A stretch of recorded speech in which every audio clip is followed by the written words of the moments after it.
Madame la préfète, Madame et Monsieur le sénateur, Messieurs les députés, Monsieur le représentant du Conseil régional, Monsieur le représentant du Conseil départemental des Landes, Monsieur le maire, Mesdames et Messieurs les présidents d'ACCA et d'associations spécialisées, chers amis, c'est toujours pour moi un grand plaisir de vous retrouver si nombreux à notre Assemblée générale.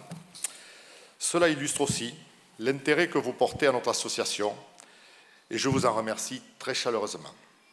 Je tiens à remercier également le conseil d'administration et tout le personnel fédéral, particulièrement la direction, qui ont œuvré pour que cette Assemblée générale vous soit la plus accueillante possible et marque vos esprits dans le contexte que vous connaissez. J'y viens. La chasse, c'est un mode de vie. À tous ceux qui veulent nous limiter à une fonction de régulateur, je leur dis non. Notre métier n'est pas chasseur, c'est notre passion. Quand on va à la chasse, on part dans la nature, car on aime s'y retrouver. Et si à un moment, on se permet de donner la mort à un animal, eh bien, ce n'est que dans ce contexte particulier que l'on souhaite le faire. C'est toute la nuance que chaque chasseur connaît, ressent et comprend. La régulation et la préservation des équilibres de nos écosystèmes sont les conséquences de notre passion, mais en aucun cas, elles ne peuvent en être la cause. Quand on a compris cela, on comprend la chasse, on comprend la pêche, on comprend la corrida, l'agriculture ou bien l'élevage.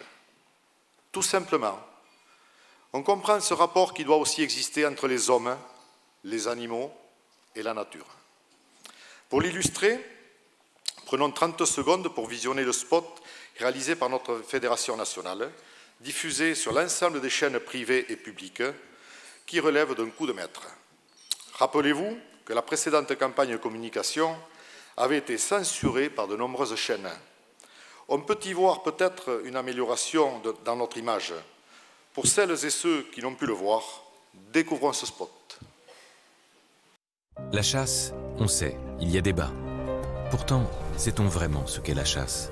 On peut dire que c'est une force de bénévoles dévoués. On peut dire qu'en évitant la destruction de nombreux hectares de culture, c'est la protection de notre alimentation. On peut dire qu'elle évite de multiples collisions routières chaque année. Oui, on peut dire tout ça. Mais ce n'est pas suffisant. C'est aussi un sentiment plus fort. Celui de se reconnecter à la nature. Mais ça, ce n'est pas en 30 secondes qu'on peut le ressentir.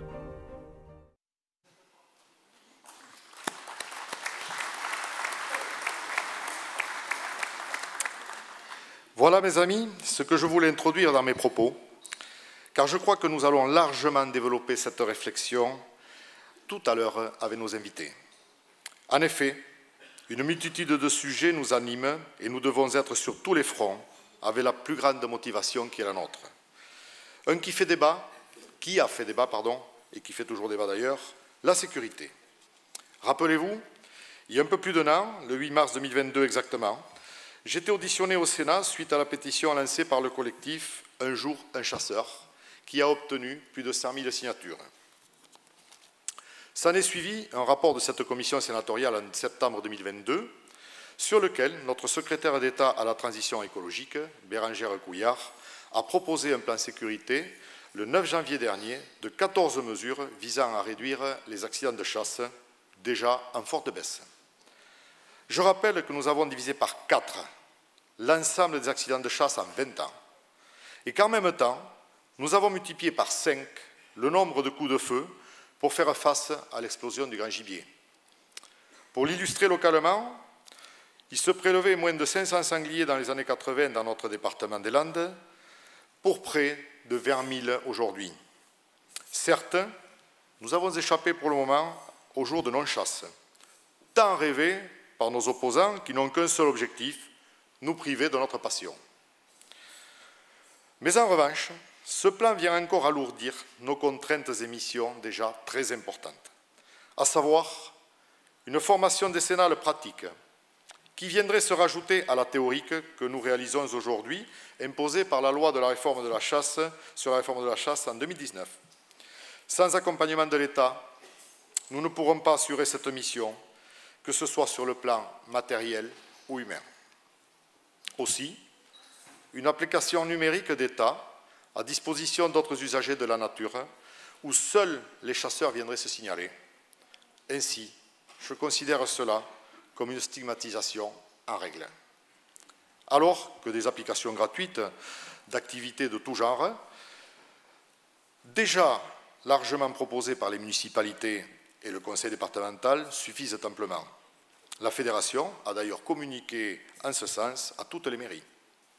En revanche, la majorité des autres mesures sont déjà en place dans notre département avant-gardiste, de par notre schéma départemental de gestion synergétique, tel que la formation des chefs de battue, mais encore l'interdiction évidente de la chasse sous l'emprise de l'alcool et de stupéfiants, et oui, c'est dans notre SDGC, que je sache, le renforcement des règles de sécurité et des sanctions dans le cadre de non-respect de celles-ci, etc. Ainsi, j'ai demandé à notre commission sécurité de diffuser à titre confidentiel aux détenteurs de droits de chasse du département l'identité de tout chasseur ayant fait l'objet d'une procédure d'exclusion par une ACCA, après que celle-ci nous ait sollicité en suivant la procédure d'audition conforme à son règlement intérieur. Autre sujet, qu'en est-il de la collecte des déchets de venaison dans les Landes? Eh bien, sur 18 intercommunalités, 12 sont fonctionnelles et 6 en cours d'études bien avancées. Je tiens à remercier nos élus intercommunautaires pour leur sensibilité à ce dossier en votant la compétence, nous permettant le financement de l'investissement et du fonctionnement de la collecte. Merci à nos élus. Bien évidemment, je salue notre conseil départemental pour son aide à l'investissement de 25% et la collaboration, bien sûr, de Séverine Toile, chargée de ce dossier.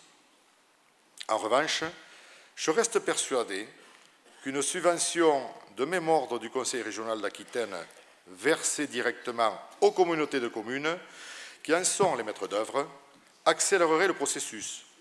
Mais je reste confiant et ne désespère pas pour l'exercice à venir. Ainsi, je persiste à affirmer que la collecte de ces déchets ne doit pas concerner financièrement les chasseurs, car elle représente la suite des missions de service public qu'ils réalisent bénévolement. Ceci m'amène à vous faire un point sur le dossier dégâts de gibier. En effet, comme vous avez pu le constater lors de la présentation des comptes, nous avons encore échappé à une contribution territoriale pour la 3e année consécutive. Mais j'insiste, c'est grâce au plan de résilience de l'État, prenant en compte le surcoût des denrées, et une subvention du Conseil régional versée en 2022, mais liée à notre exercice périlleux, notre situation périlleuse, je vais y arriver, de 2019. Afin de vous illustrer la situation en termes de surface détruite, sachez qu'en 2019, nous avions 1064 hectares détruites dans le département. En 2020, la situation ne nous a pas permis d'expertiser, mais il y en avait certainement moins. En 2021, nous étions à 288 hectares détruites et en 2022, 179 hectares ont été détruites. Aussi, et surtout, je tiens à réaffirmer toute ma reconnaissance au monde agricole pour sa compréhension et son indulgence, mais aussi son investissement colossal dans la prévention. Je salue également notre étroite collaboration avec le service chasse de la DDTM, le bénévolat de la louveterie, mais aussi des détenteurs de droits de chasse, que vous êtes ici, et leurs chasseurs, bien entendu. Pour autant, malgré ces milliers d'heures passées bénévolement sur le terrain, ce dossier reste très fragile. Cependant, afin de conserver cette dynamique et la confiance de tous, nous devons trouver un compromis pour que la régulation ou la destruction ne soit pas vecteur de conflits locaux au détriment de toute l'action engagée. Aussi, vous avez eu connaissance d'un plan d'accompagnement de l'État sur 3 ans de 60 millions d'euros, 25 millions la première année, 20 millions la deuxième année et 15 millions la troisième année, avec la mise à disposition aux fédérations de chasse d'une boîte à outils composée de moyens de régulation, déjà largement utilisés dans notre département, tels que l'utilisation de la chevrotine, le piégeage, le tir d'affût prolongé, voire le tir de nuit, etc. Les contreparties de ce contrat signé dernièrement au Salon de l'Agriculture entre la Fédération nationale des chasseurs, les organisations agricoles et l'État se résument à un objectif de baisse de 30% des surfaces détruites sur 3 ans, mais aussi au suivi des prélèvements, à la fixation du seuil de déclaration de 150 € par an et par exploitation, avec la dématérialisation des déclarations. Là aussi, pour notre département, la mise en place de ce plan en cours d'année 2023 se fera dans la concertation et le bon sens avec nos partenaires, j'en reste convaincu. En effet, après avoir essuyé une grande désillusion après notre rassemblement. Attendez, je ne sais pas si je me suis pas trompé.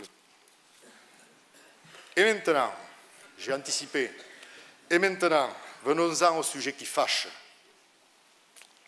nos chasses traditionnelles. En effet, après avoir essuyé une grande désillusion après notre rassemblement du 18 septembre 2021 sur nos chasses à l'alouette, voilà que le même scénario s'est reproduit en octobre 2022. Après des mois de travaux en concertation avec le service juridique de la Fédération nationale, les fédérations de chasse concernées et notre ministère de tutelle, nos arrêtés cadres et millésimés étaient validés par le Conseil national de la chasse et de la faune sauvage et la consultation publique des 21 jours qui en ont suivi. Ainsi, je garderai toujours en mémoire notre réunion avec nos chasseurs d'alouettes du 30 septembre 2022 à Messanges, où avec Régis, nous vous demandions avec détermination une conduite irréprochable lors des contrôles de l'OFB, la déclaration des captures uniquement sur chasse ADAP pour une meilleure gestion du quota, mais surtout de rester crédible. Donc après quelques jours d'hésitation et sous la pression de nos parlementaires via leur réseau, le président de la République ordonne à son ministre, Christophe Béchu, de signer ses arrêtés le 12 octobre.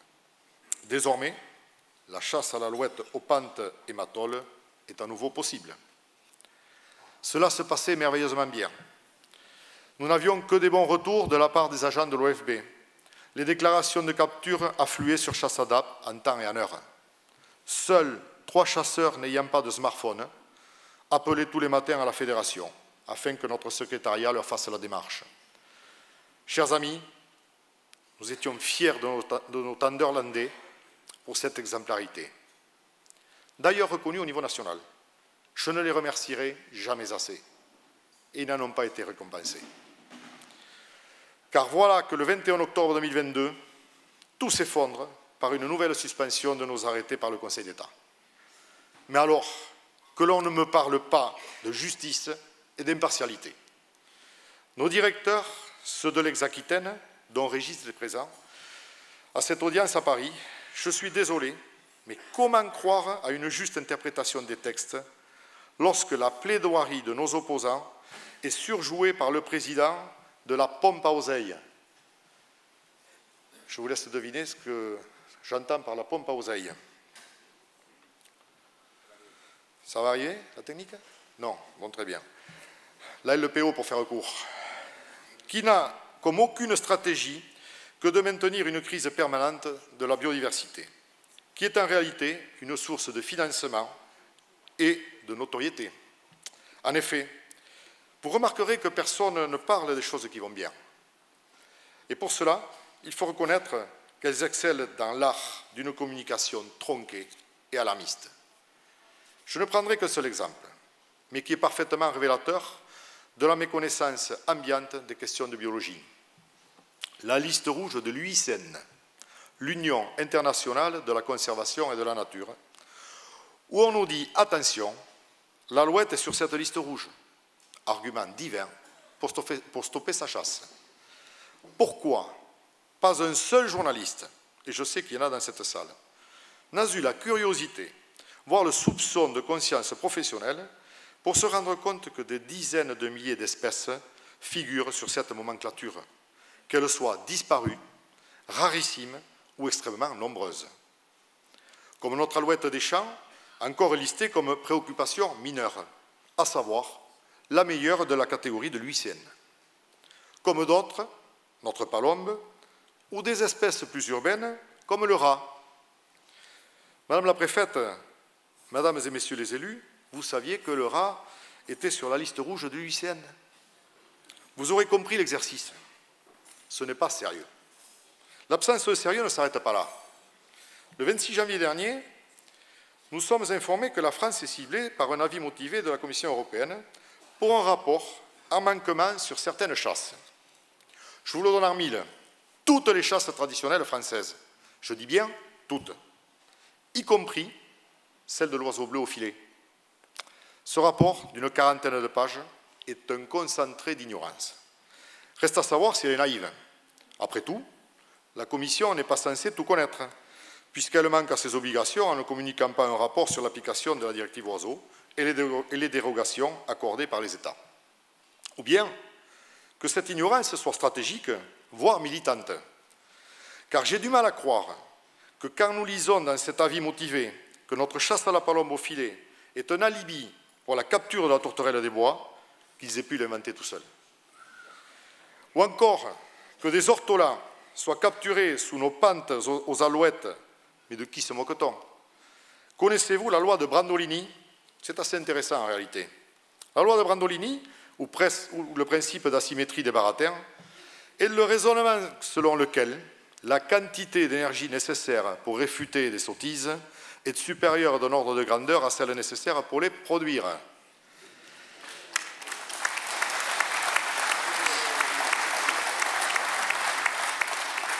Ainsi, s'il est facile de créer une fausse information sur le fond et la forme en quelques minutes, il faudra probablement plusieurs heures pour démonter chaque point et montrer la fausseté de l'ensemble. Dans notre cas, les chasses traditionnelles sont des modes de capture massives, non sélectives, repris par tous les médias, bien sûr, grâce aux réseaux sociaux. Et voilà comment il nous faut non pas des heures, mais des années, pour expliquer quand même à la plus haute autorité européenne qu'en novembre, les tourterelles et le bronze au Maroc et les ortolans en Guinée. Vous voyez un petit peu le paradoxe. Nous avons donc conscience que l'énergie déployée pour nous nuire est catalysée à tous les niveaux, comme si la chasse était le reflet de l'ancien mode, que l'on doit aujourd'hui anéantir sous des concepts divers et variés, mais avec un dénominateur commun, la rupture entre nos mondes. C'est grave. Car à l'heure où je vous parle, en toute transparence, bien sûr, nous sommes dans l'incertitude la plus totale pour l'avenir de nos chasses traditionnelles. Depuis le 26 janvier, nous avons demandé un rendez-vous à Bruxelles. Circulez, il n'y a rien à voir, votre interlocuteur reste votre ministère de tutelle. Voilà la réponse. De ce fait, sous les conseils de notre ministère, et d'ailleurs Madame la Préfète, avec l'appui d'une députée européenne, les fédérations concernées ont invité cette même commission à venir découvrir nos chasses à l'automne prochain, afin de casser les idées reçues et démontrer toute la légitimité de celle-ci. Nous avons là aussi obtenu une fin de non-recevoir. Voilà pourquoi, en guise d'électrochoc, votre fédération vous a proposé un texte, une motion, visant à réveiller les consciences et surtout alerter nos autorités. Notre matole, ce petit carré de grillage de 22 cm de côté, n'est pas une arme de destruction massive, mes chers amis. Cette cabane recouverte de fougères rougies au soleil n'est pas un bunker terroriste. Ce ne sont pas non plus nos pantailles et palumaires qui aspergent de soupe nos œuvres d'art, et c'est encore moins eux qui balancent des pavés sur nos forces de l'ordre, là où d'autres hommes et femmes travaillent pour produire notre alimentation. Par contre, ces personnes dépositaires de ce savoir ancestral sont également une source d'énergie et d'activité pour l'intérêt général, celui de l'ensemble de la société pour leurs actions bénévoles et volontaires. Et c'est bien dans ce sens-là que la société doit l'entendre, mais aussi le comprendre, mes chers amis. Oui, la chasse est une culture, un mode de vie, je l'ai déjà dit, mais c'est aussi un plaisir, un loisir, une source de petits bonheurs simples, qu'il est indispensable, qu'il est impensable et inacceptable qu'après les arguments évoqués précédemment, que les chasseurs soient relégués à la mission de régulation. Vous l'avez tous entendu de notre président national, je n'en ai rien à foutre de réguler. La régulation est une conséquence au bénéfice de l'intérêt général.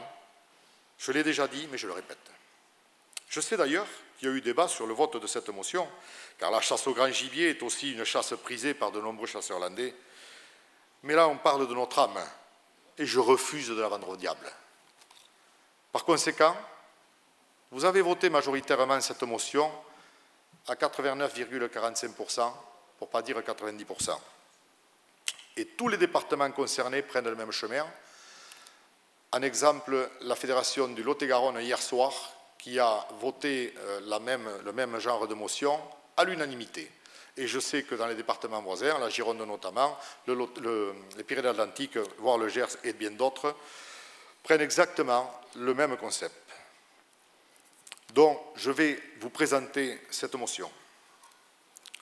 La régulation, mission de service public et d'intérêt général ne sera possible qu'à la condition du maintien des chasses locales et culturelles. La Fédération départementale des chasseurs des Landes, réunie à l'Assemblée générale du 15 avril 2023, et forte de ses 508 adhérents territoriaux, ACCA et territoires privés, présente la dite motion. Attendu que la régulation du grand gibier, cerf, chevreuil, sanglier, révèle d'une mission de service public codifiée par la loi du 7 mars 2012 pour l'indemnisation des dégâts agricoles par les fédérations de chasse. Attendu que la régulation de ces mêmes grands gibiers révèle d'une mission d'intérêt général par les services qu'elle rend en termes de sécurité publique, de sécurité routière et de sécurité sanitaire et d'amélioration du cadre de vie.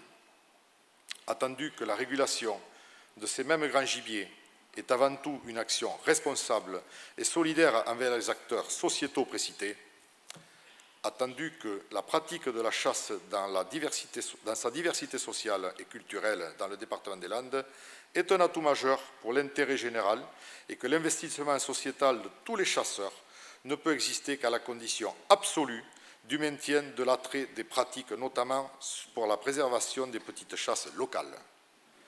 Attendu que l'article L424-4 autorise les usages traditionnels en conformité avec la directive européenne, notamment son article 9C, pour permettre, dans ces conditions strictement contrôlées, et la manière sélective, la capture, la détention ou toute autre exploitation judicieuse de certains oiseaux en petite quantité. Attendu que l'article 22 de la Déclaration universelle des droits de l'homme rappelle que toute personne est fondée à obtenir la satisfaction des droits culturels indispensables à sa dignité et au libre développement de sa personnalité. Attendu que les pratiques des chasses traditionnelles landaises sont attaquées par des associations militantes nationales, attendu que la Commission européenne a émis un avis motivé pour manquement demandant l'arrêt de toutes les chasses traditionnelles françaises et dont landaises, pantes et matoles aux alouettes des champs et pigeons ramiers et colombins aux pantes, dans une totale méconnaissance des pratiques et de leur cadre réglementaire, il est proposé un arrêt total, et pour un temps indéterminé de l'ensemble de la régulation collective des cervidés et du sanglier dans le département des Landes, tant que l'État français ne prendra pas ces dispositions visant à assurer la protection par la voie réglementaire des usages culturels que représentent nos chasses locales et endémiques.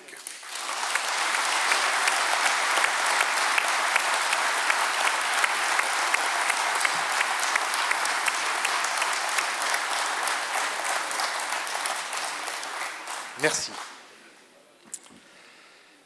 J'espère que ce message envoyé est clair et je sais pouvoir compter sur votre soutien, mais aussi sur le relais de Madame la Préfète et de nos parlementaires jusqu'à Paris, mais surtout, et j'y tiens, jusqu'à Bruxelles. J'en viens maintenant à un autre sujet plus réjouissant. Le Conseil d'État, une fois n'est pas coutume, a rendu la décision favorable aux ACCA qui met un terme définitif à près de 4 années de contentieux engagés par les forestiers privés de France-Silva contre la chasse populaire. Au cœur de ce recours se posait la question de la conformité de la loi relative aux ACCA telle qu'elle a été modifiée en 2019 pour contrer un revirement de jurisprudence du Conseil d'État du 5 octobre 2018.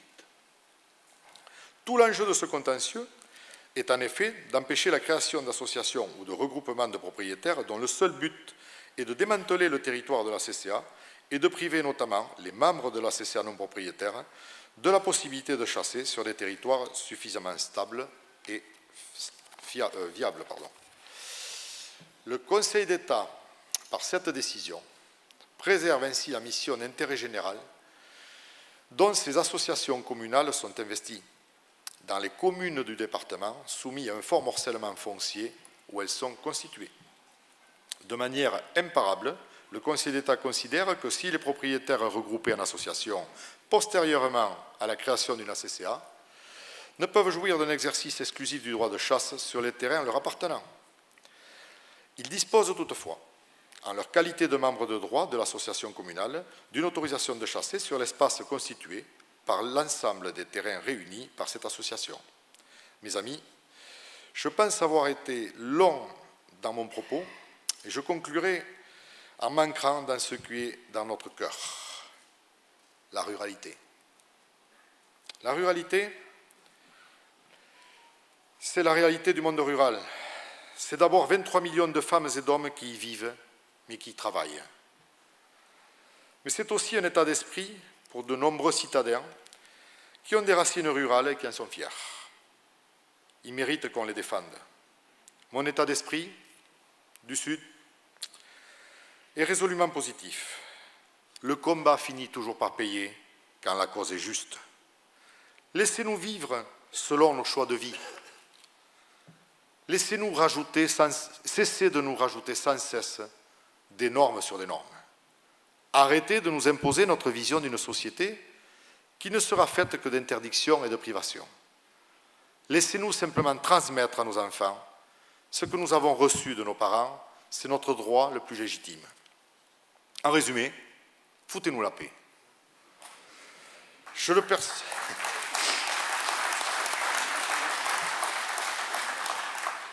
perçois, le sens du vent commence à tourner. Dès demain, il peut même souffler en notre faveur, j'en suis convaincu.